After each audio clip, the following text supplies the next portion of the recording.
2012 жылы Қазақстан Республикасының тұңғыш президентінің жарлығымен Ақмола облысының кәмелетке толмағандардың істері жөніндегі мамандандырылған ауданаралық соты құрылған болатын.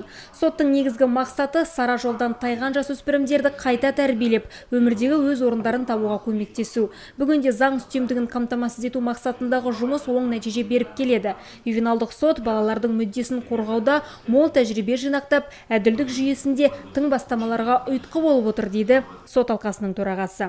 В течение 10 лет они успешно функционируют. 10 жылдың ішінде ювеналды сот өзінің тиімділігін көрсетті. Және біз ювеналды сот Қазақстан Республикасының сот жүйесінде өзіндік орнын қалыптастырды деп сеніммен айта аламыз. Бұл соттың негізгі мақсаты балаларды қорғау болғандықтан, бұл бағыттағы жұмыстар жалғасын табатын болады. Алдағы уақытта қолданыстағы заңнамаға өзгерістер енгізілмек және ювеналды соттың атауы отбасылық деп ауыстырылуы мүмкін. 10 жылдыққа орай ұйымдастырылған дөңгелек үстелге сот қызметкерлері, ардагерлер кеңесінің, мемлекеттік органдардың өкілдері, адвокаттар, медиаторлар қатысты. В нашем суде создан кабинет психолога.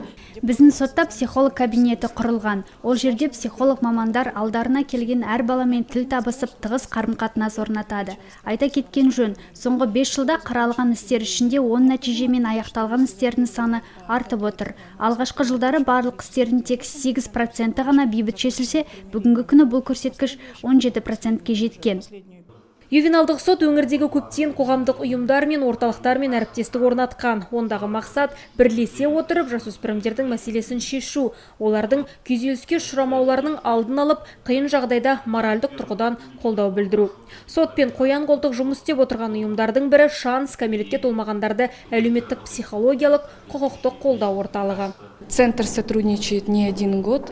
Біздің орталықтың бұл сотпен әріптестік орнатқанына бірнеше жыл болды. Екі жақ бірлесіп отбасын қолдау аясында көптеген кездесулер, іс-шаралар өткізіп тұрамыз. Қажет болған жағдайда мамандар бірлесіп, тұрмыстық зорлық-зомбылыққа тап болған әйелдерге, балаларға кеңес береміз. Өткен жылы 400-ден астам жанұяға түрлі бағыттағы қолдаулар көрсеттік.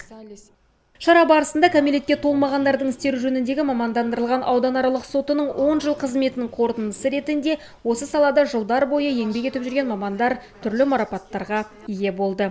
Фариза Асылбекова, Дархан Межібаев, Берік Манап, Көкше Ақпарат.